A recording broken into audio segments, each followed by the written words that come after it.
Masalah perpanjangan itu pun sudah konsen, tinggal bagaimana legislatif mengawal kepada eksekutif agar benar-benar ini bisa sejalan dengan baik. Itu harapan kita. Tinggal saya berdoa sajalah kedua lembaga ini mudah-mudahan mendengarkan keluhan-keluhan, aspirasi-aspirasi oleh para kepala desa se-Indonesia dari Sabang sampai Merauke.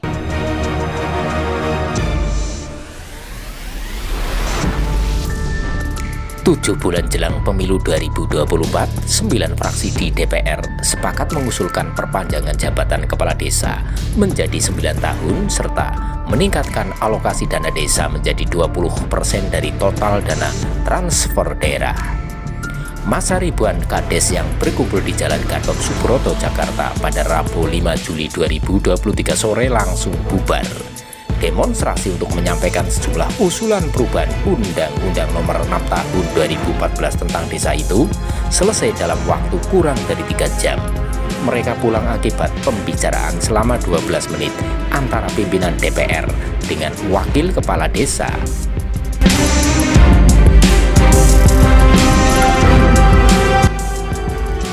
Percakapan dilakukan antara Wakil Ketua DPR Suhmi Dasko Ahmad dengan 11 kepala desa yang berbicara atas nama Asosiasi Pemerintah Desa Seluruh Indonesia (APDESI).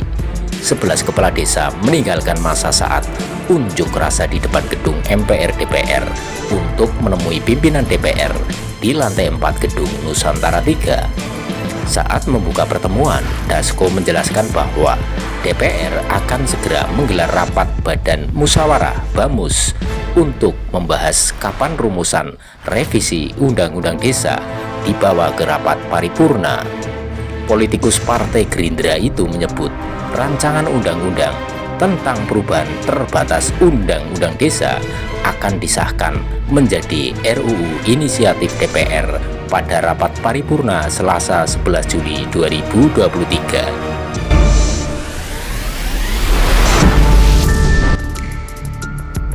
Begitu rapat paripurna memutuskan revisi regulasi akan menjadi RUU inisiatif DPR, DPR berjanji akan segera memberikan usulan kepada pemerintah untuk membahas RUU Desa. Bersamaan dengan daftar inventarisasi masalah (DIM), DPR juga akan mengirimkan surat Presiden surprise kepada pemerintah agar pemerintah segera menyetujui pembahasan bersama. Hal ini disebabkan ketidakmampuan DPR merundingkan RUU Desa dengan pemerintah tanpa arahan Presiden.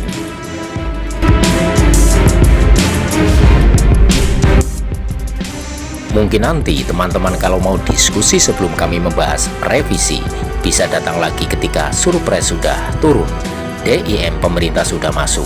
Titipan dari kawan-kawan APDESI kami masukkan sebagai DIM dari DPR, ujar Dasko. Kemudian Ketua APDESI Surtawijaya menggarisbawahi perlunya kepastian dari pihak kepala desa bahwa Undang-Undang Desa akan direvisi.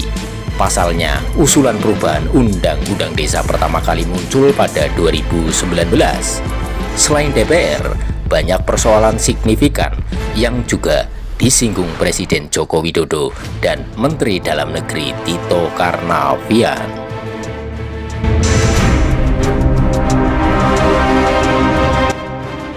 Saya sampaikan ke teman-teman bahwa harus bisa pandai-pandai berterima kasih atas perjuangan, inisiasi yang dilakukan balik dan pimpinan DPR, tuturnya. Ada 13 poin perubahan APDESI yang harus dimasukkan ke dalam RUU Desa. Ini termasuk menaikkan persentase dana negara yang dialokasikan ke desa menjadi 10% dan memperpanjang masa jabatan kepala desa menjadi 9 tahun dengan opsi 3 periode. Kepala desa, Badan Permusyawaratan Desa, dan perangkat desa juga menerima santunan dari keuangan desa dan tunjangan hari tua yang ditentukan oleh masa kerja.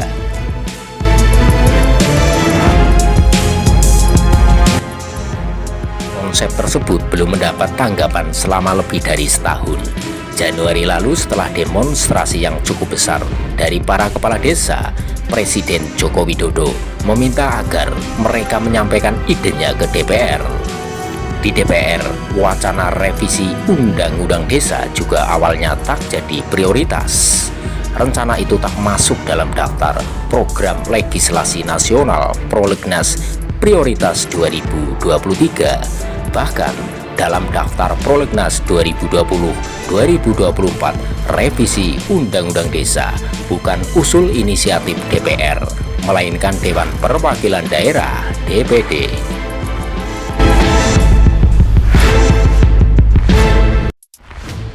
Namun, itu semua berubah pada pertengahan Juni lalu. Setelah menetapkan revisi Undang-Undang Desa masuk dalam daftar RUU kumulatif terbuka, Balik DPR RI tiba-tiba membentuk panitia kerja Panja penyusunan RUU Desa pada Kamis 22 Juni 2023. Panja RUU Desa balik mengusulkan revisi sejumlah pasal, diantaranya terkait masa jabatan Kades serta alokasi dana desa. Hadirin yang berbahagia, rapat Badan Legislasi pada hari ini dilaksanakan dalam rangka pengambilan keputusan atas hasil penyusunan RUU tentang perubahan kedua atas Undang-Undang Nomor 6 Tahun 2014 tentang Desa.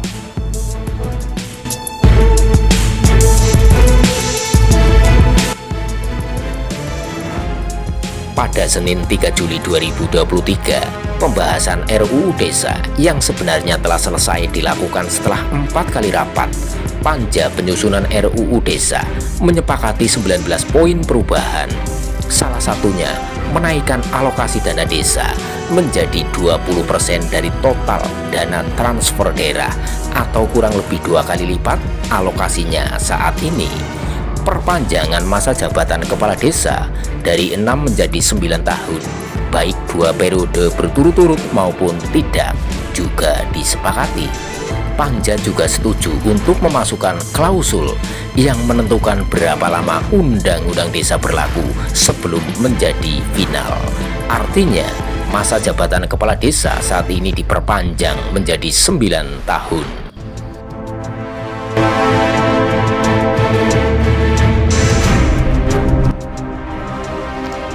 Hanya pertemuan pertama dari 4 pertemuan yang diadakan selama 2 minggu itu tidak dihadiri perwakilan dari semua fraksi Balik. Semua kelompok memutuskan untuk mengubah Undang-Undang Desa meskipun negosiasi panjang, terutama untuk memperpanjang masa jabatan kepala desa dan meningkatkan dana desa. Wakil kepala desa selalu mengawasi jalannya acara dari balkon ruang pertemuan Balik.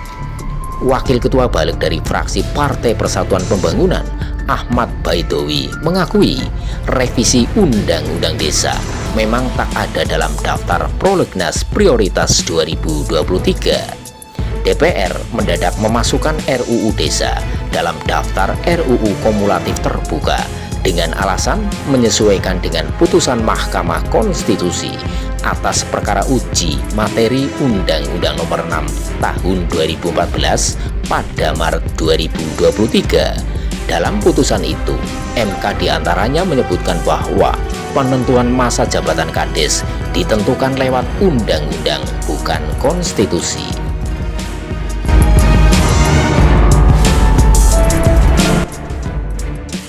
Berbeda dengan proses pengusulan revisi undang-undang lain yang umumnya tak diketahui publik, Baidowi mengatakan Balik justru ingin membuat proses pengusulan RUU Desa ini seterbuka mungkin.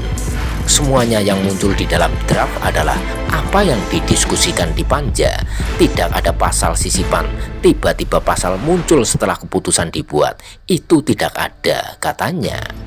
Semangat keterbukaan itu juga yang mendorong dia saat memimpin rapat pleno Panja penyusunan RUU Desa Senin lalu, meminta seluruh anggota Balik untuk memperkenalkan diri dan daerah pemilihannya masing-masing. Para kades yang menyaksikan itu secara langsung pun menyambutnya dengan bersorak-sorai. Hidup lanjutkan, teriak para kades berulang-ulang di ruang rapat Balik. Apakah laporan Ketua Panja dapat diterima? Terima.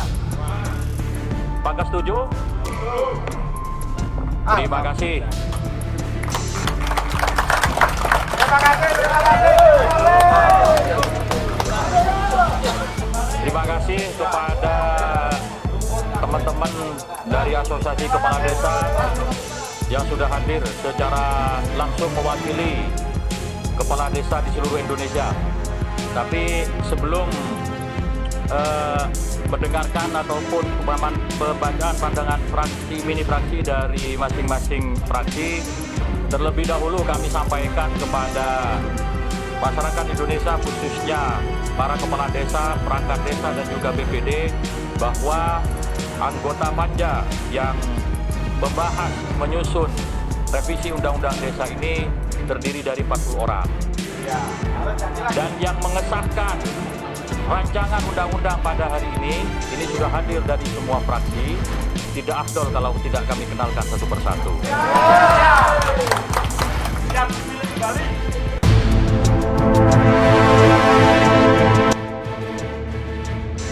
Menurut Baidowi, perkenalan itu tidak memiliki maksud khususnya terkait pemilu 2024. Setelah rapat paripurna, masih ada cukup waktu untuk menyelesaikannya, tetapi diakui bahwa dia tidak mengambil inisiatif.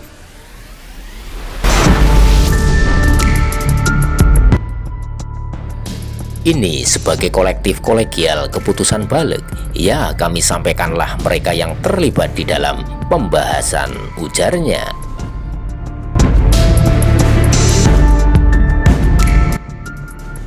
Sinyal transaksi politik antara anggota DPR dan Kades terlihat kuat dalam proses perumusan RUU Desa. Selain pembahasan yang dilakukan tiba-tiba di tengah tahapan pemilu, durasi yang singkat, gimik yang ditunjukkan kedua pihak juga memperlihatkan hal tersebut. Arya Fernandes, Direktur Departemen Politik dan Perubahan Sosial Center for Strategic and International Studies (CSIS), mengamati perkembangan RUU Desa telah menunjukkan indikasi transaksi politik yang jelas antara anggota DPR dan kepala desa. Selain diskusi mendadak selama kampanye, durasi singkat dan gimik yang digunakan kedua belah pihak juga menunjukkan hal tersebut.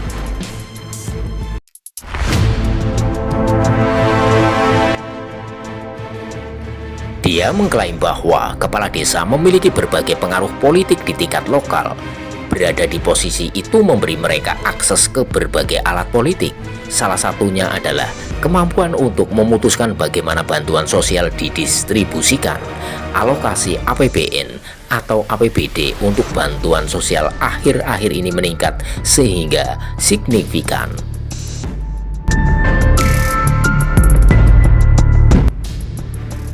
Selain itu, kepala desa berpartisipasi dalam pemilihan secara strategis.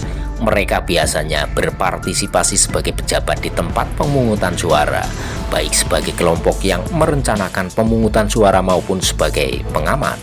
Dengan kekuatan dan pengaruh politik itu, menurut Arya, partai bisa memenuhi permintaan kepala desa. Selanjutnya kita beralih ke fraksi Partai Demokrat. Ada Bapak Muslim dari Aceh 2. Selanjutnya kita beralih ke fraksi PKS. Ada Bapak Haji Sahrul Aidi Mazhab dari Dapil Riau 2. Selanjutnya ada Bapak Amin dari Jatim 4 dari PKS. Ibu Saadiah Ulu Putih, beliau dari Maluku. Selanjutnya fraksi PAN, ada Buya Haji Gus Pardigaus dari Sumbar 2.